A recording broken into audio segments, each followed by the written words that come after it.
The black SUV plunged off the bridge at exactly 11:47 p.m. Zara Williams watched in horror as the vehicle crashed through the guardrail and disappeared into the freezing Han River below. The impact echoed through the empty streets of Seoul like a gunshot. She stood frozen on the riverbank where she had been sleeping under the bridge, her thin blanket wrapped around her shoulders, her breath forming clouds in the December air. Most people would have run away. Most people would have called for help.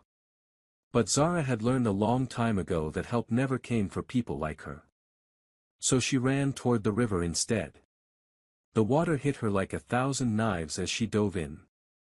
The cold stole her breath, made her muscles scream, but she pushed forward anyway.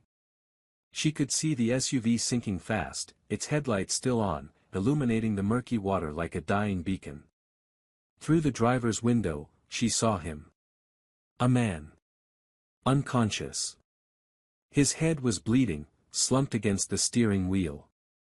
Zara pulled at the door handle. It would not budge. The pressure of the water kept it sealed shut.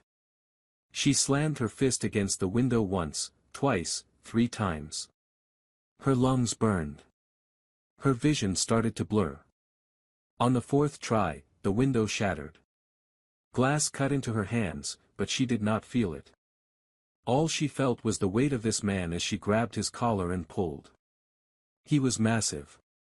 Easily over 200 pounds of solid muscle. His body was limp, unresponsive. The car sank faster. Zara kicked with everything she had. Her legs screamed. Her chest felt like it would explode.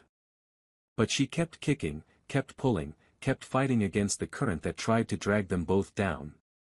When they finally broke the surface, Zara gasped for air like she had never breathed before. She dragged him to the riverbank, her arms shaking, her body trembling from cold and exhaustion. She collapsed onto the frozen ground beside him and pressed her ear to his chest. Nothing. No heartbeat. Zara started CPR. She pressed down on his chest, counting, praying, begging whatever God might be listening to let this stranger live. 1, 2, 3, 4, 5. She breathed into his mouth. His lips were cold. His face was beautiful even in the darkness. Sharp jawline, high cheekbones, a small scar near his left eyebrow. She kept pressing. Come on, she thought. Come on, do not die on me. On the 14th compression, he coughed. Water spilled from his lips. His eyes flew open. Dark eyes, almost black, filled with confusion and pain and something else. Something dangerous. Those eyes locked onto hers. For a moment, neither of them moved. Neither of them breathed. Then Zara heard it. Sirens. Getting closer. She scrambled backward, her survival instincts kicking in. She was homeless. She was black. She was in a country where she did not belong. The police would ask questions she could not answer. They would find out she had overstayed her visa. They would deport her back to a country where nothing waited for her except more pain. The man tried to speak, but his voice came out as a ragged whisper. Zara did not stay to hear what he had to say. She grabbed her blanket, her small bag of belongings, and she ran. She disappeared into the shadows of Seoul like she had done 100 times before. Like a ghost. Like she had never existed at all. But what Zara did not know was that the man she had just saved was Kang Jae-won. The most powerful mafia boss in South Korea. And he never forgot a debt. Before we continue, I just want to say Happy New Year to everyone watching. Thank you so much for being part of this journey. Whether you have been here since day one or this is your first video, I appreciate each and every one of you. This year, I am committed to bringing you even more amazing stories like this one. So if you are new here, go ahead and subscribe, hit that notification bell, and join the family. Now let us get back to this story because trust me, it is about to get crazy. 3 days later, Zara sat in the corner of a convenience store, pretending to read a magazine while the warmth from the heating vents thawed her frozen bones. The owner, an elderly Korean woman named Mrs. Kim, let her stay sometimes when the nights were too cold.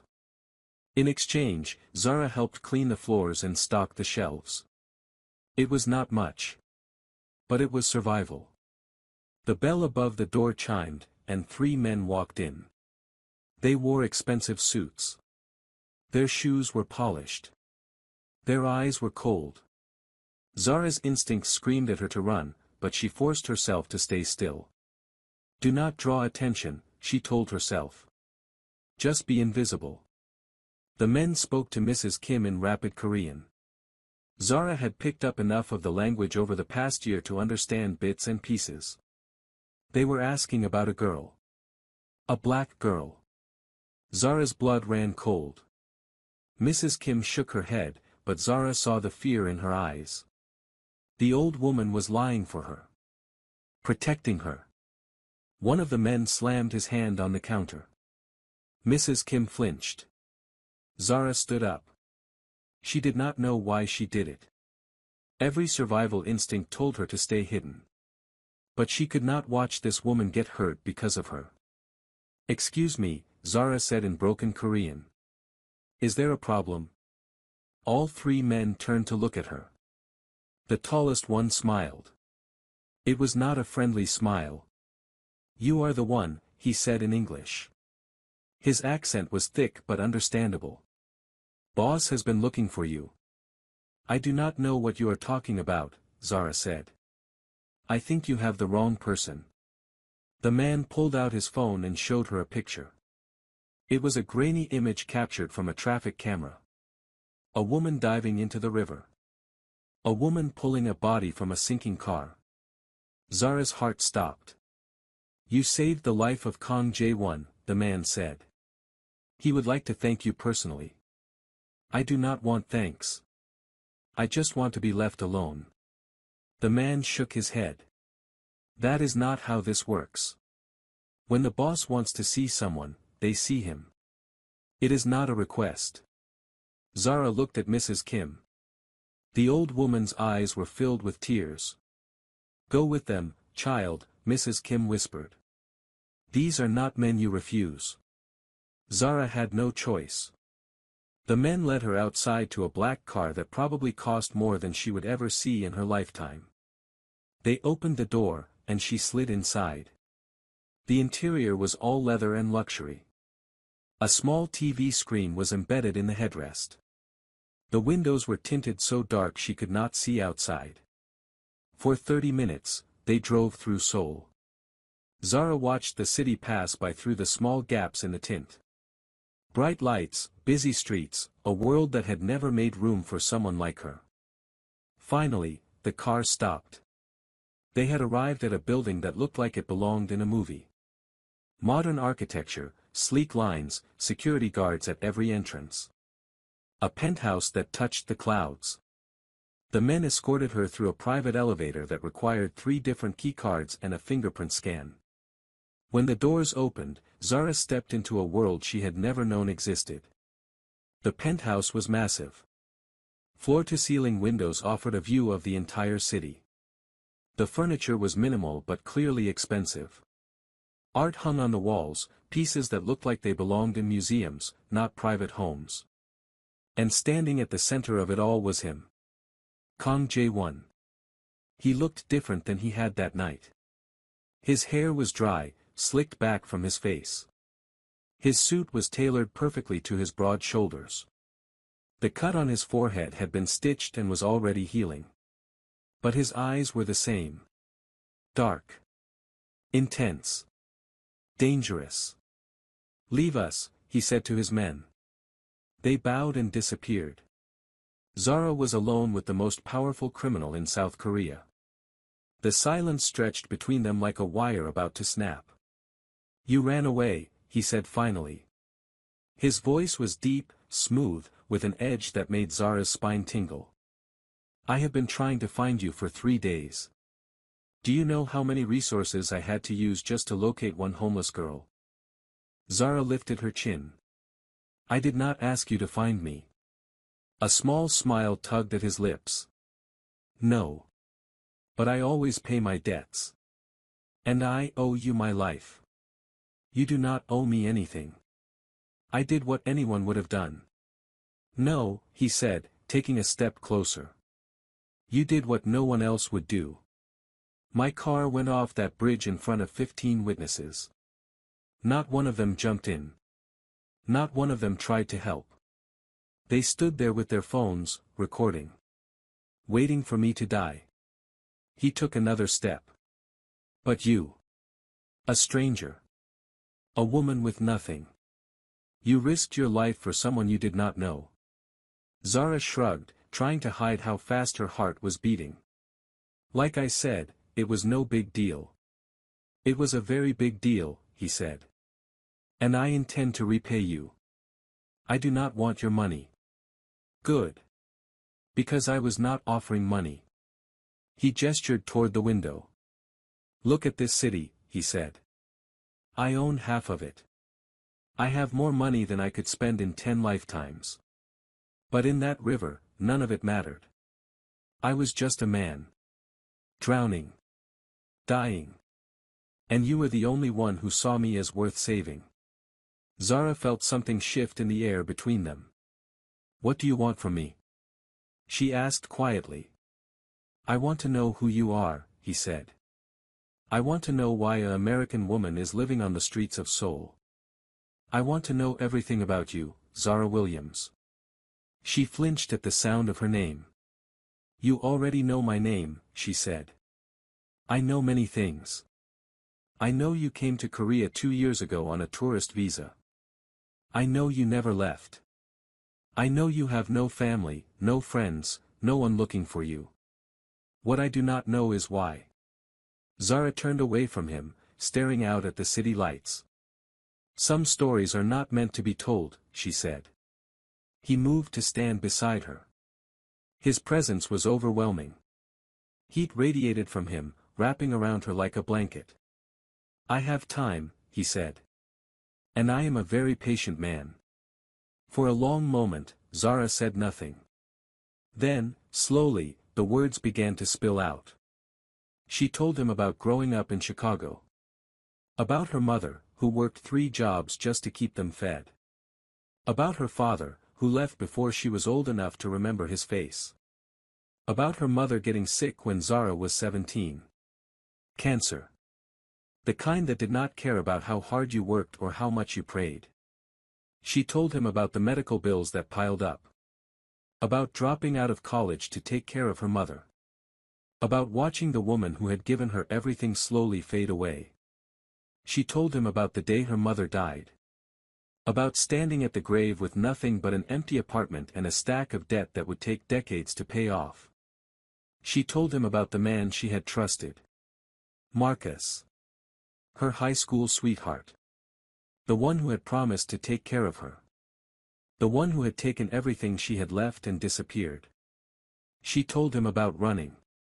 About getting on a plane with the last of her savings and going as far as she could go. About choosing Korea because she had always loved K-dramas as a teenager. About the irony of escaping her problems only to find herself homeless on the other side of the world. By the time she finished, her cheeks were wet with tears she had not felt falling. Jae-won said nothing for a long moment. Then he reached out and brushed a tear from her cheek. You are not alone anymore, he said. Zara shook her head. You do not even know me. I know enough. I know you are strong. I know you are brave. I know you risked your life to save a stranger. That tells me everything I need to know about who you are. He stepped back and pulled out his phone. You will stay here, he said. In one of the guest rooms. I will have someone bring you clothes, food, anything you need. Tomorrow, we will figure out the rest. I cannot just stay here, Zara protested. I am not some charity case. Jae-won looked at her with those dark eyes. You are not charity, he said. You are an investment. I always take care of what is valuable to me. Before she could argue further, a woman appeared. She was elegant, dressed in a simple black dress, her hair pulled back in a tight bun. This is Secretary Han, Jae-won said. She will take care of you. Secretary Han bowed slightly. Please follow me, Miss Williams. Zara looked back at Jae-won one last time. He was already turning away, his phone pressed to his ear, speaking rapidly in Korean. She had just been dismissed by a mafia boss. The guest room was bigger than any apartment Zara had ever lived in. The bed was king-sized with sheets that felt like clouds. The bathroom had a tub the size of a small pool. Secretary Han showed her how to use the various controls. Lights, temperature, the smart TV that covered an entire wall. If you need anything, Secretary Han said, press this button and someone will come. Why is he doing this? Zara asked suddenly. What does he really want from me?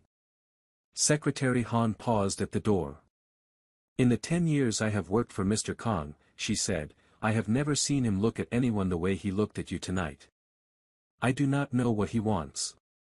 But I know it is more than repaying a debt. She bowed and left. Zara stood alone in the massive room, her mind spinning. What had she gotten herself into? Now I know you are all on the edge of your seats right now. This story is just getting started, and trust me, there are so many twists coming that you will not see coming. If you are enjoying this so far, take 1 second to hit that like button. It helps the channel so much, and it lets me know you want more stories like this. Okay, let us continue. 2 weeks passed. 2 weeks of silk sheets and gourmet meals. 2 weeks of new clothes that fit her perfectly and shoes that did not have holes in them. 2 weeks of luxury that Zara still could not believe was real. But more than that. 2 weeks of Kong Jae-won. He was busier than anyone she had ever met. Meetings that ran from morning until night. Phone calls in languages she did not understand. Men in suits coming and going at all hours. But somehow, he always made time for her. They had dinner together every night. Just the two of them in his private dining room, the city lights twinkling through the windows. He asked her questions about her life, about her dreams, about the things she loved. And she asked him questions too. She learned that he had taken over his father's empire at 22 after his father was assassinated by a rival clan. She learned that he had a younger sister named Su Min who was studying abroad in Paris. She learned that his mother had died giving birth to him and his father had never let him forget it. You must have loved him, Zara said one night. Your father. Jae-won's jaw tightened. Love is not the right word. I respected him. I feared him. I wanted to be him. But love? He shook his head. My father was not capable of love. And he made sure I was not capable of it either. Zara reached across the table and touched his hand. I do not believe that, she said quietly. Jae-won looked at her hand on his. For a moment, something flickered in his eyes. Something vulnerable. Something human. Then it was gone, replaced by that careful mask he always wore. You should, he said. Believing otherwise is dangerous. Maybe I like danger, Zara said. His eyes darkened. Do not play with fire, Zara. Who says I am playing? The tension between them was thick enough to cut. Jae-won stood abruptly. I have a meeting, he said. Do not wait up. He left the room without looking back. But that night, when Zara went to sleep, she dreamed of dark eyes and dangerous smiles. She was falling. And she was not sure she wanted to stop. The trouble started 3 days later. Zara was walking through the penthouse when she heard voices coming from Jae-won's office. The door was slightly open. She should have walked away. She knew that. But something made her stop and listen. This is ridiculous, a woman's voice said. Sharp. Angry. You cannot be serious about this girl. I do not answer to you, Jae-won replied. His voice was cold. I am your fiancé, the woman snapped. Or have you forgotten? Zara's heart dropped to her stomach. Fiancé. Jae-won had a fiancé. Our engagement was arranged by our families, Jae-won said. It means nothing. It means everything, the woman hissed. Our marriage will unite the two most powerful families in Korea. And you are jeopardizing all of that for what? Some homeless American girl you pulled out of the river? Watch your tongue, Han Na-young. No. I am tired of watching. I am tired of waiting. Every day, I hear rumors. Kang Jae-won is keeping a black woman in his penthouse. Kang Jae-won is falling for a foreigner. Do you have any idea how humiliating this is for me? Your humiliation is not my concern. There was a sound. A slap. Zara pressed herself against the wall, her pulse racing. When the woman spoke again, her voice was low. Venomous. Get rid of her, Na-young said. I do not care how. But if you do not, I will. Footsteps approached the door. Zara ran. She made it to her room just as she heard the office door slam open. Her hands were shaking. Her mind was reeling. He was engaged. All this time. All those dinners. All those moments where she thought something was building between them. He was engaged to another woman. A woman who clearly wanted Zara gone. There was a knock at her door. Zara did not answer. The door opened anyway. Jae-won stood in the doorway. His cheek was red where Na-young had slapped him. You heard, he said. It was not a question. Zara turned away from him. You did not tell me you were engaged. Because it does not matter. How can you say that? Of course it matters. Jae-won crossed the room in 3 strides. He grabbed her arm and spun her to face him. Listen to me, he said. Na-young means nothing to me. Our engagement was arranged when we were children. It is politics. Business. It has nothing to do with us. There is no us, Zara said. There cannot be. Why not? Because I am not stupid. Zara pulled her arm free. I heard what she said.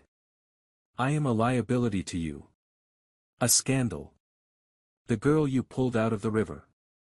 I know my place in this world, Jae-won. I have always known it. Jae-won's expression shifted. For the first time since she met him, he looked uncertain. What if I do not care about any of that? He said. Then you are a fool. Maybe I am. He moved closer. Maybe I have been a fool since the moment I opened my eyes and saw your face. Maybe I have been a fool every night at dinner, looking at you, listening to you, wanting you in ways I have never wanted anyone. Do not say that, Zara whispered. Why not? It is the truth. Because I cannot afford to want you back. The words hung in the air between them. Jae-won reached up and cupped her face in his hands. His touch was gentle, so at odds with everything she knew about him. Then do not want me, he said. But let me want you. Let me take care of you. Let me protect you from everyone who would hurt you. What about Na-young? I will handle Na-young. She wants me dead. She wants a lot of things. Jae-won's jaw tightened. But she will not touch you. I will make sure of it. Zara looked into his eyes. She saw the danger there. The darkness. But beneath it, she saw something else. Something that looked terrifyingly like love. This is a bad idea, she said. I know. We are from different worlds. I know. Nothing about this makes sense. I know. Then why? Because I have spent my entire life making sense, Jae-won said. I have done what was expected. I have been what everyone needed me to be. But when I am with you, I do not want to make sense. I just want to be. Zara felt her resolve crumbling. If we do this, she said, there is no going back. I do not want to go back. I only want to go forward. With you. He leaned in, and Zara stopped breathing. His lips brushed hers. Soft. Questioning. Giving her the chance to pull away. She did not pull away. She kissed him back. And in that moment, everything changed. The next few weeks were a dream Zara never wanted to wake up from. Jae-won was different with her than he was with everyone else. In public, he was cold, calculating, the mafia boss everyone feared. But in private, he was tender. He laughed at her jokes. He held her hand while they watched movies. He kissed her like she was the most precious thing in the world. He also told her things. Things about his business, his past, his fears. Things he said he had never told anyone. He told her about the nightmares. About seeing his father's body after the assassination. About the blood that stained his hands when he took his revenge. "I am not a good man," he said one night, his head resting in her lap while she ran her fingers through his hair. "I have done terrible things. Things that would make you run if you knew them." "Try me," Zara said. So he did. He told her about the bodies. The bribes. The wars he had fought and won. He told her about the deals with corrupt politicians and the enemies he had buried. He told her everything. And Zara listened. When he was done, he looked at her with those dark eyes. "Do you hate me now?" he asked. Zara leaned down and kissed his forehead. "I could never hate you," she said. "You did what you had to do to survive. I understand survival." He sat up and pulled her into his arms. "How are you real?" he murmured against her hair. "How did I get so lucky?" "You almost died," Zara reminded him. "I would not call that lucky. It was the luckiest day of my life. Because it brought me to you." Their relationship deepened. It became physical. Passionate. Intense. Jae-won was gentle with her at first, treating her like she might break. But Zara showed him she was not fragile. She showed him she could match his fire with her own. The nights they spent together were filled with whispered confessions and stolen breaths. Their bodies learned each other like maps, memorizing every curve, every scar, every secret place. "You are mine," Jae-won said one night, his body pressed against hers, his lips at her ear. "Say it." "I am yours," Zara breathed. "And I am yours. Only yours. Forever." They were living in a bubble.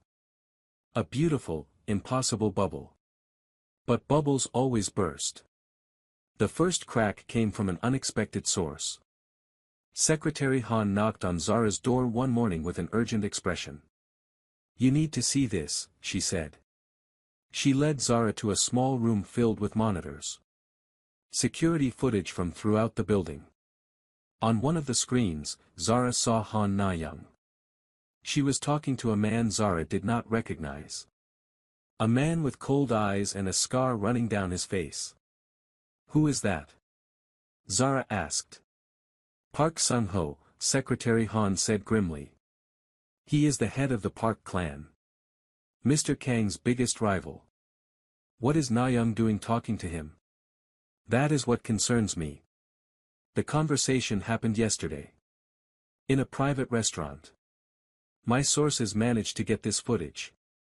Secretary Han pressed play. The audio was slightly muffled, but Zara could make out enough. "The girl has to go," Na-young was saying. "I want her destroyed." Park Sung-ho smiled. "And what do I get in return?" "When I marry Jae-won, you will have a friend in the Kong organization. I can feed you information. Help you take him down from the inside. You would betray your own husband. He is not my husband yet. And as long as that girl is alive, he never will be." Park Sung-ho leaned back. "Interesting. And how would you like her destroyed?" "Make it painful," Na-young said. "Make it slow. I want her to suffer." The footage ended. Zara felt sick. "We need to tell Mr. Kong," Secretary Han said. But before they could move, alarms started blaring throughout the building. Red lights flashed. Gunfire erupted somewhere below them. "They found us," Secretary Han said, her face going pale. "The Park clan. They are here." Zara's blood ran cold. "Where is J1? "In a meeting on the 40th floor. "Then we need to get to him." Secretary Han shook her head. "You need to hide. If they find you, they will kill you." "I am not hiding while he is in danger." Zara grabbed Secretary Han's arm. "You do not understand. I cannot lose him. I have lost everyone I have ever loved. I will not lose him too." Something shifted in Secretary Han's eyes. "Respect." "Fine," she said. "But we do this my way. Follow me." They moved through the building using service corridors and hidden passages that Zara never knew existed. The sounds of fighting grew louder. Screams. Explosions. The smell of smoke and blood. When they finally reached the 40th floor, Zara's heart nearly stopped. Bodies everywhere. J1's men. Park's men. Blood pooling on the expensive marble floors. And in the center of it all, J1. He was fighting 3 men at once. His movements were fluid, deadly. He dispatched one with a knife to the throat, another with a bullet to the head.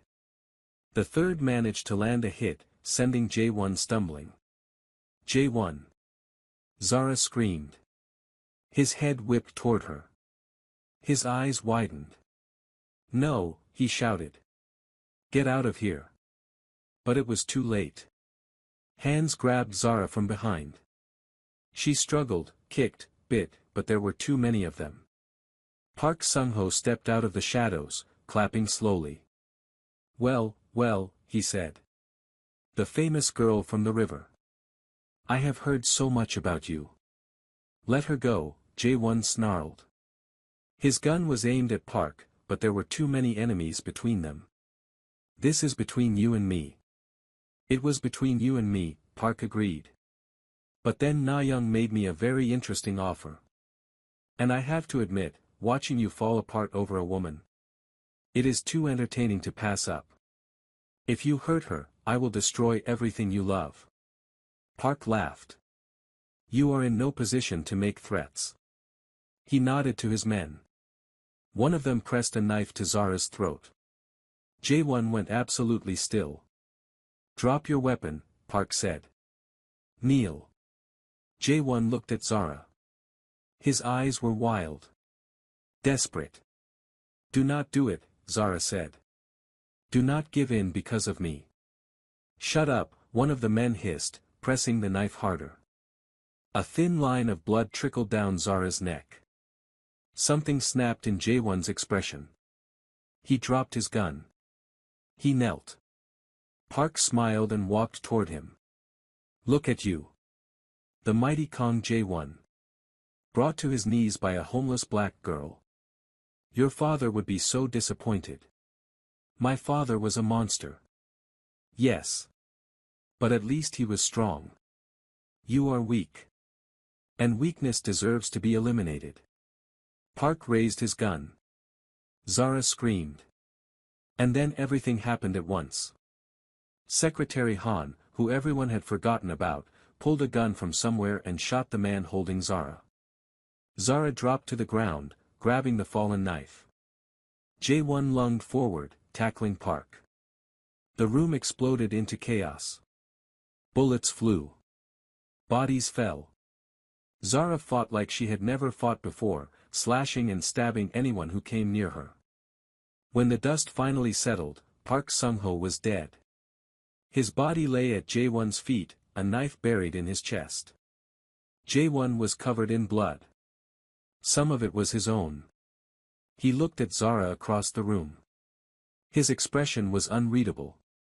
Then he crossed the space between them in 3 steps and crushed her to his chest. "I thought I lost you," he said, his voice cracking. "When I saw that knife at your throat, I thought I was going to lose you." "You saved me," Zara whispered. You saved me first. He pulled back and looked at her face. Every day since the river, you have been saving me. They kissed. It was desperate and bloody and perfect. When they finally broke apart, Secretary Han cleared her throat. Sir, she said. There is still the matter of Han Na-young. She was working with Park. She betrayed you. Jae-won's expression went cold. Bring her to me, he said. Before I continue, let me just say this. If you have made it this far, you are a real one. This story has so much more to give, and I promise you, the ending is going to leave you speechless. If you are enjoying this, drop a comment below and tell me what you think should happen to Na-young. And while you are at it, make sure you are subscribed because you do not want to miss what is coming next. Okay, let us finish this. Han Na-young was brought before them 2 hours later. She looked nothing like the elegant woman Zara had seen before. Her hair was disheveled. Her makeup was smeared with tears. Her dress was torn. She fell to her knees before Jae-won. Please, she begged. I can explain. I was manipulated. Park forced me to work with him. He threatened my family. Jae-won looked at her with cold eyes. Secretary Han, he said. Play the recording. Secretary Han pulled out her phone and pressed play. Na-young's voice filled the room. Make it painful. Make it slow. I want her to suffer. Na-young's face crumpled. I am sorry, she sobbed. I was jealous. I loved you. I have always loved you. And she took you from me. You never had me, Jae-won said. Our engagement was a contract. A business arrangement. I told you from the beginning that I would never love you. I thought you would change your mind. I thought if I waited long enough, if I was patient enough. You thought wrong. Jae-won turned to his men. Take her to the cells, he said. She will face trial before the council for her betrayal. You cannot do this, Na-young shrieked. My family will destroy you. Your family has already been notified of your treason. They have disowned you to save themselves. Na-young's screams echoed through the halls as she was dragged away. Zara stood beside Jae-won, watching her go. What will happen to her? She asked quietly. The council will decide. But betraying the family, working with a rival clan, attempting to have someone killed. There is only one punishment for that. Zara nodded slowly. She should have felt pity. Maybe a part of her did. But a bigger part of her felt something else. Relief. The weeks that followed were filled with rebuilding. Jae-won worked tirelessly to repair the damage from the Park clan attack. Bodies needed to be buried. Alliances needed to be reinforced. The empire needed to be stabilized. But no matter how busy he was, he always came home to Zara. Their love deepened in ways neither of them expected. Jae-won started making changes. Small at first, then bigger. He began pulling back from the darkest parts of his business. He invested in legitimate enterprises. He made plans for a future that did not involve blood and violence. For you, he told Zara one night. I want to be someone you can be proud of. I am already proud of you, she said. I want to be better. Then be better.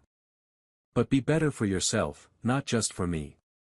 He kissed her then, long and slow. I love you, he said when they finally pulled apart. I have never said those words to anyone. But I love you, Zara Williams. More than I ever thought I was capable of loving.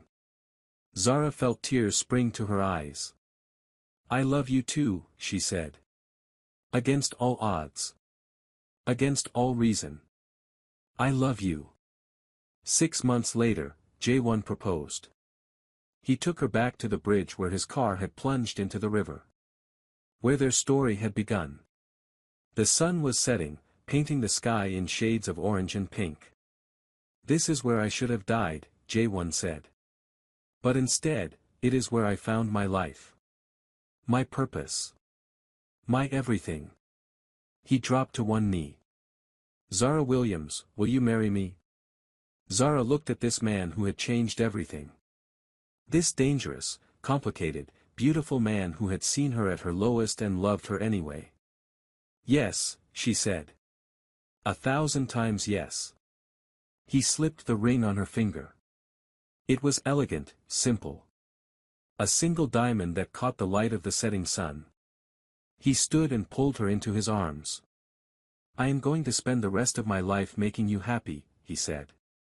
You already make me happy. Then I am going to spend the rest of my life keeping you happy.